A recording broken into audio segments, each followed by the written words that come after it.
How do you analyze your investment properties? Maybe you're an agent representing an investor yourself. Maybe you're an investor looking for agent representation. I'm Ian Morell from Caliber Real Estate, and I'm going to talk to you briefly about analyzing properties and some of the costly mistakes that we see are made. The first key is the purchase. You make money when you buy, not when you sell. We've all heard that before. If you get that wrong, then a lot of things have to go right for it to be a success. But when you get it right, it leaves you a lot of cushion for some bumps along the way.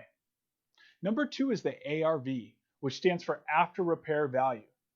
There's a difference between the value that you're going to receive in most cases on a flip than you'll receive on a refinance. Which brings me to number three, know your exit strategy. Are you going to hold it? Are you going to flip it? It's possible that you could have multiple exit strategies depending on the acquisition price and the opportunity you've identified. Number four, construction cost. Let me tell you, construction costs are increasing faster and faster every year, right along with our property values. We're pricing our fix-up budgets 20% higher than we were last year, so if you've been out of the game for a year, there's a good chance that your construction costs are off. Number five, and probably the most important, is the team, the resources, and the tools that you use to make sure you're setting yourself up for success. So how are you going to analyze your next property? If you're not around the right people or don't have the right resources or tools, then you're setting yourself up for failure.